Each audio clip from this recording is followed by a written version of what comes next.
Hello everyone, welcome to magnet brains. Myself Prateek Karn स्वागत करता हूं आपका अपने यूट्यूब चैनल मैग्नेट ब्रेन्स पर, जहां पर आपको मिलता है क्वालिटी कंटेंट, क्वालिटी एजुकेशन, वो भी बिल्कुल बाकायदा फ्री ऑफ कॉस्ट। केजी से लेकर के क्लास 12 तक का पूरा एजुकेशन सब आपको मिल जाएगा डिटेल वीडियो फॉर्मेट में।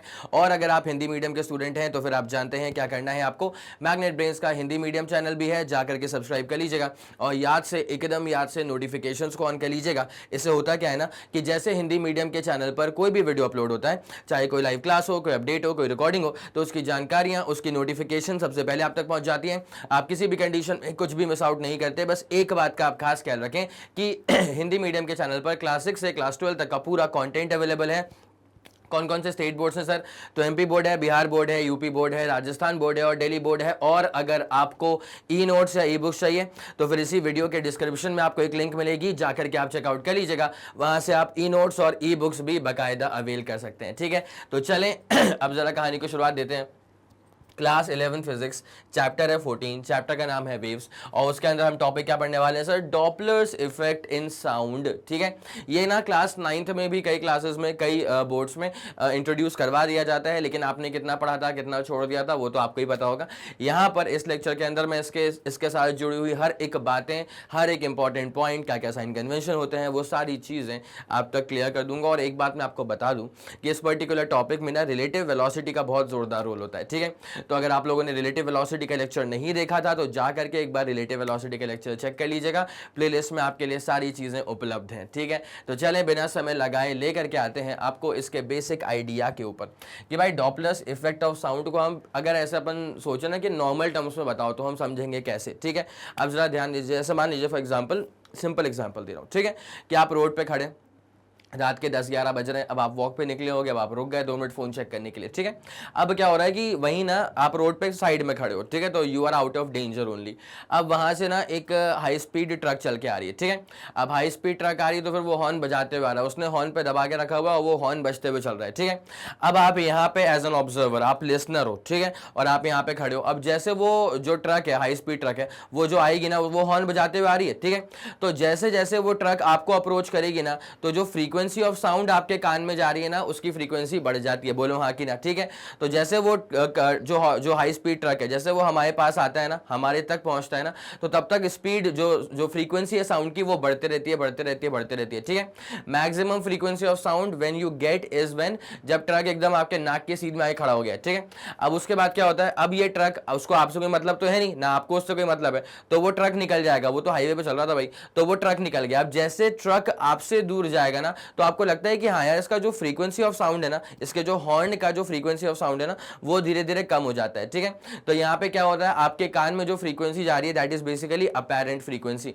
तो जब भी सोर्स ऑफ साउंड और लिसनर ऑफ साउंड के बीच में डिस्टेंस कम होता जाता है, तब तक क्या है कि जो लिसनर है ना, उसको लगता है कि फ्रीक्वेंसी जो है वो बढ़ रही है और बढ़ रही है और बढ़ रही है। ठीक है, इंक्रीजिंग फ्रीक्वेंसी वो एक्सपीरियंस करता है। और जैसे लिसनर से दूर जाता है सोर्स ऑफ साउंड, तो यहाँ पे आपको जो अपेरेंट फ्रीक्वेंसी आपके कानों में आती है ना, उसकी फ्रीक्वेंसी धीरे धीरे धीरे धीरे धीरे धीरे कम हो जाती है। मोटा मोटी तौर पर इसे कहा जाता है डॉपलर्स इफेक्ट ऑफ साउंड। क्या कहते हैं इसको अपन? Doppler's effect of sound. ठीक है, अब जरा चेक कर लें यहाँ पे बेसिक आइडिया के तौर पर आपके सामने क्या क्या चीजें बाकायदा गिवन है, जरा उन पर फोकस करिएगा। ठीक है, तो यहां पे लिखा है according to Doppler's effect, Doppler effect के अनुसार, whenever there is a relative motion between a source of sound and the listener. ठीक है, तो यहां पे क्या होता है कि जब भी सोर्स ऑफ साउंड और लिसनर के बीच में एक रिलेटिव मोशन होता है एंड द इंटरवीनिंग मीडियम, जैसे मान लीजिए आप रोड पे खड़े हुए हैं, ठीक है, और हवा मान लो अभी नहीं चल रही है, तो भी जो मीडियम है ना,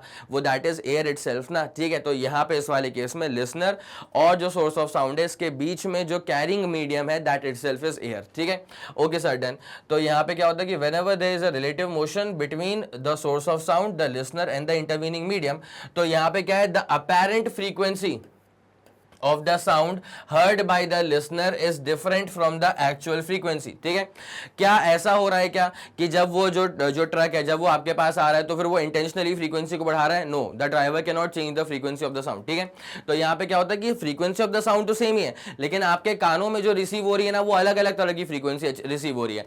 जैसे वो ट्रक आपके पास आ रहा है, तो फिर आपके कानों में इंक्रीजिंग और इंक्रीजिंग और इंक्रीज हो रही है फ्रीक्वेंसी, और जैसे वो ट्रक आपसे दूर जा रहा है, तो आपके कानों में जो फ्रीक्वेंसी ऑफ साउंड जा रहा है ना, वो डिक्रीज हो रहा है, डिक्रीज हो रहा है, डिक्रीज हो रहा है और डिक्रीज हो रहा है, ठीक है।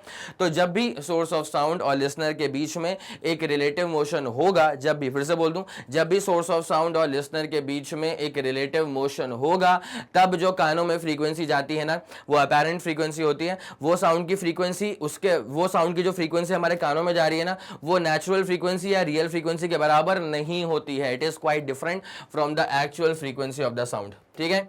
और ये साउंड किसने एमिट किया था सर? ये साउंड जो है वो सोर्स ऑफ साउंड ने एमिट किया था। इस वाले केस में वो जो ट्रक है ना, उसका जो हॉर्न है, that itself is the source of the sound, ठीक है। Okay sir, done. अब उसके बाद यहाँ पे चीजों को सपोर्ट करने के लिए और भी प्यारे तरह से लिख के रखा हुआ है कि when the distance between the source and the listener is decreasing, ठीक है। ट्रक पास आ रहा है और पास आ रहा है और पास आ रहा है, पास पास आ रहा है, ठीक है। तो when the distance between the source of sound and the listener is decreasing, तो हमारे कानों में जो साउंड की फ्रीक्वेंसी जा रही है ना, वो बढ़ी हुई फ्रीक्वेंसी आती है, ठीक है।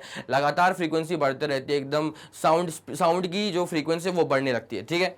तो यहां पे क्या है कि द अपैरेंट फ्रीक्वेंसी इंक्रीजेस, ठीक है, that is apparent frequency becomes more than the actual frequency. यहाँ पर जो अपैरेंट फ्रीक्वेंसी जो हमारे कानों में रिसीव हो रही है ना, वो इनफैक्ट एक्चुअल फ्रीक्वेंसी से भी ज़्यादा ऊपर बढ़ जाती है, ठीक है।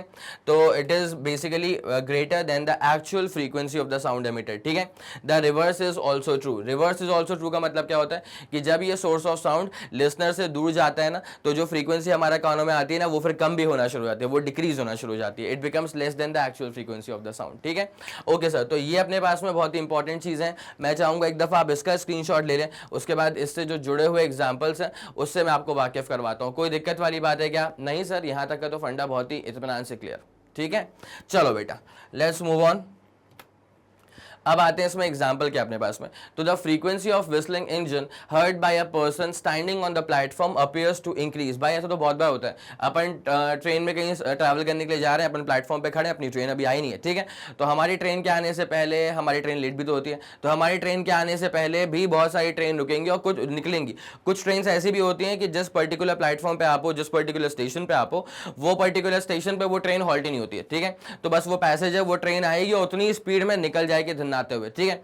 अब आप वहां पे बकायदा प्रॉपर लिसनर हो, ठीक है। आप वहां पे, आप प्लेटफॉर्म पे ऐसे खड़े हो अपने ट्रेन के इंतजार में। अब एक ट्रेन निकल रही है, जिस ट्रेन को इस वाले स्टेशन पे नहीं रुकना है, तो क्या वो अपनी स्पीड कम करेगी? नहीं सर, रुकना ही नहीं है। तो वो भी थोड़ा बहुत वो ध्यान रखते होंगे कि भाई प्लेटफॉर्म आ रहा है तो वहां पे मिस हैपनिंग के चांसेस होते हैं, तो थोड़ी बहुत स्पीड कम कर लेते होंगे, लेकिन कंसिडरेबल स्पीड चेंजेस तो होते नहीं है, ठीक है।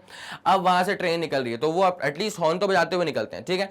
अब जब वो ट्रेन एकदम हॉर्न बजाते हुए निकल रही है, भंभनाते हुए निकल रही है एकदम, तो अब आप वहां पे लिसनर की तरह खड़े हो, तो भाई आपको ये पूरा फील आपने करा होगा कि जैसे ट्रेन पास आती है ना, तो कान के एकदम पर्दे फट जाते हैं भाई, इतना स्पीड से, इतनी तगड़ी साउंड आती है। उसके बाद जैसे वो ट्रेन निकल जाएगी तो स्पीड जो है वो साउंड, जो फ्रीक्वेंसी साउंड की, वो कम हो जाती है, ठीक है, वो कम होते रहती है। यस, ये वाला फंडा बिल्कुल हमने देखा हुआ है। तो the frequency of whistling engine heard by a person standing on a platform appears to increase, ठीक है, when the engine is approaching the platform, ठीक है। जब इंजन जो है वो प्लेटफॉर्म की तरफ आ रहा है तो फ्रीक्वेंसी बढ़ जाती है, and it appears to decrease when the engine is moving away from the platform. बिल्कुल सटीक बात है सर, ठीक है। दूसरा, the pitch of the horn of a motor car appears to increase when the motorist approaches a policeman. ये बात भी बिल्कुल सही है। इस वाले केस में पुलिसमैन जो है वो लिसनर है और जो मोटरसाइकिलिस्ट है he is the source of the sound, ठीक है। मतलब he itself is not the source of the sound, वो जिस गाड़ी को चला रहा है वो गाड़ी is the source of sound, ठीक है। Okay sir, done. ये वाला पूरा फंडा क्लियर है। तो ये सब एकदम जनरल लाइफ, डेली लाइफ के अपने एग्जांपल्स हैं। ये तो हमने एक्सपीरियंस करके रखा ही हुआ है, इसमें कोई दो राय नहीं है सर, ठीक है। Okay, done done done done बेटा। अगले वाले पे आ जाओ। दस, basically Doppler effect is the motion related change in frequency. बिल्कुल सही बात है sir. whenever there is a relative motion between the source of the sound and the listener, तो फिर वहां पे जो फ्रीक्वेंसी होती है that is apparent frequency heard by the listener, ठीक है। उसके बाद यहाँ पे क्या है, note that Doppler effect is essentially a wave phenomena। Note करने वाली बात यह है कि डॉपलर इफेक्ट जो है, किसकी बात कर रहे हैं sir? Doppler effect. Doppler effect कायदे से अगर सोचा जाए तो वो एक वेव फिनोमेना है। डॉपलर इफेक्ट किस तरह का फिनोमेना है सर? ये एक वेव फिनोमेना है। It holds not only for sound waves, ये जो है वो सिर्फ साउंड वेव्स के लिए वैलिड नहीं है। जो डॉपलर इफेक्ट है वो सिर्फ साउंड वेव्स के लिए वैलिड नहीं है, वो इलेक्ट्रोमैग्नेटिक वेव्स के लिए भी वैलिड है, ठीक है। अब सर इलेक्ट्रोमैग्नेटिक वेव्स क्या होते हैं? तो इलेक्ट्रोमैग्नेटिक वेव्स पे तो आपको पूरा चैप्टर पढ़ने को मिलेगा क्लास 12th में, ठीक है। मैं आपको बता दूं, इलेक्ट्रोमैग्नेटिक वेव्स में बेसिकली इलेक्ट्रिक फील्ड और मैग्नेटिक फील्ड जो होती है ना, वो एक दूसरे के परपेंडिकुलर वेरी कर रहे होते हैं, ठीक है। तो radio wave, micro, infra radio हो गया, माइक्रो हो गया, इंफ्रा हो गया, फिर विजिबल आता है जिस वेव्स को हम देख पाते हैं। तो radio, micro, infra, visible, ultraviolet, X-ray और गामा।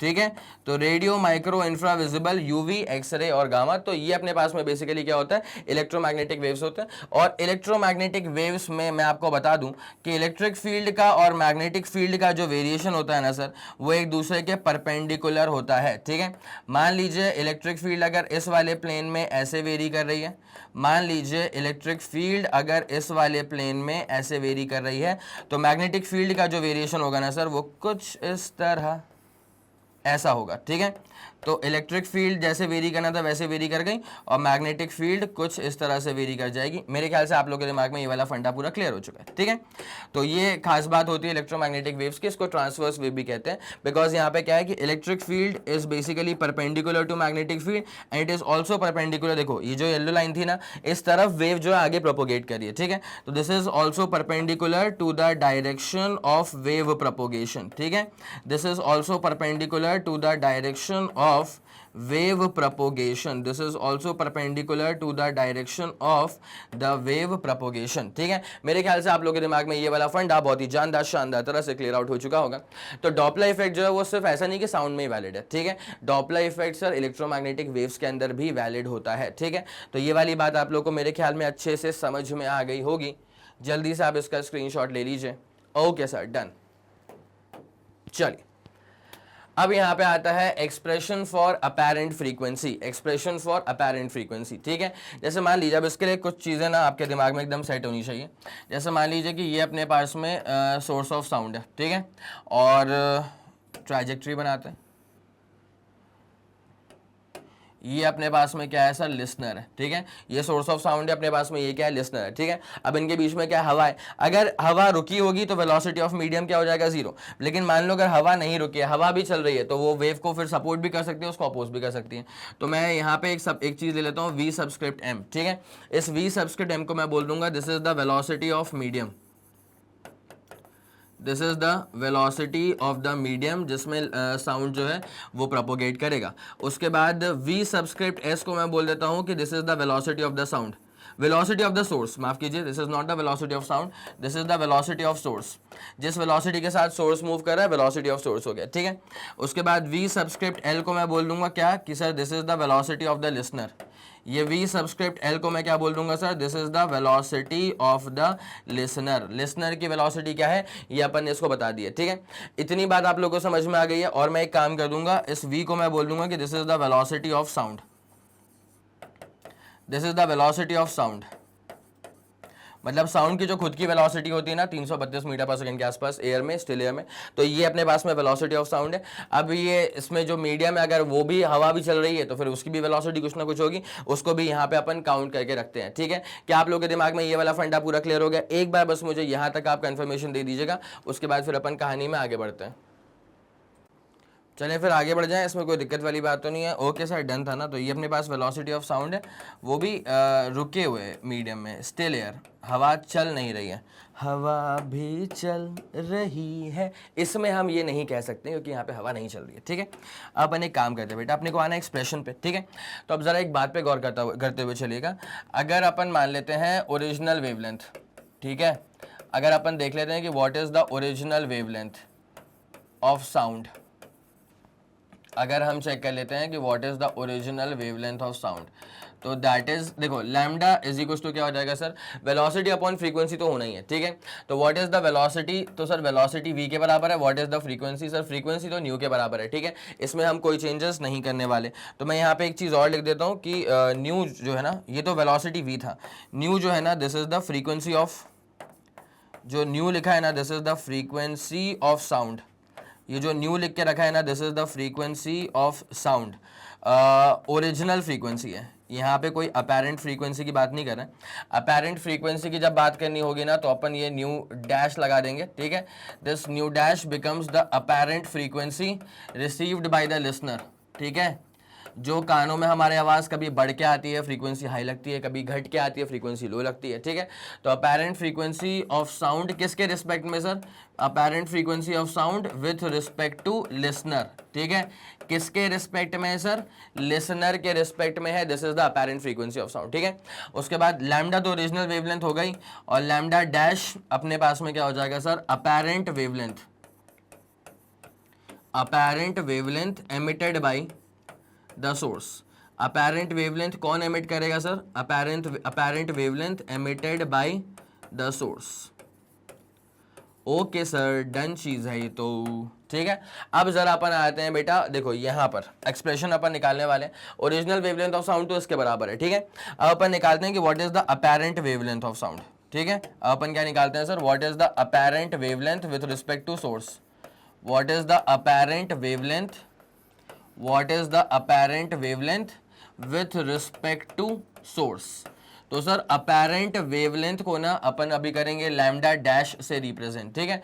अब जरा गौर करिएगा, वेलोसिटी अपॉन फ्रीक्वेंसी होती है, ठीक है। तो ये कौन सी वेलोसिटी होगी सर? ये होगी रिलेटिव वेलोसिटी।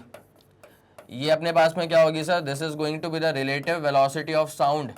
ये अपने पास में होने वाली है relative velocity of sound with respect to, अब जरा गौर करना अच्छे से, with respect to the source.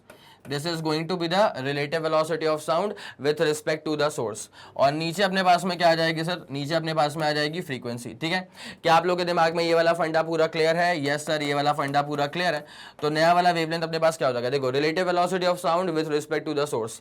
तो अपन एक काम करते हैं, वेलोसिटी ऑफ साउंड ओरिजिनली कितना होता है सर? वी के बराबर होता है। What is the velocity of the medium? Sir ये वी एम के बराबर होता है, ठीक है। तो इसका अपन को ये रिलेटिव वेलोसिटी निकालनी है अपने को with respect to the source, ठीक है। तो अपन इसमें क्या कर देंगे सर? वेलोसिटी ऑफ सोर्स को माइनस कर देंगे, और नीचे अपने पास में क्या आएगा सर? ओरिजिनल फ्रीक्वेंसी, ठीक है। तो this becomes our first equation, जो कि हमारे पास में क्या हो चुका है सर? अपेरेंट वेवलेंथ का हो चुका है।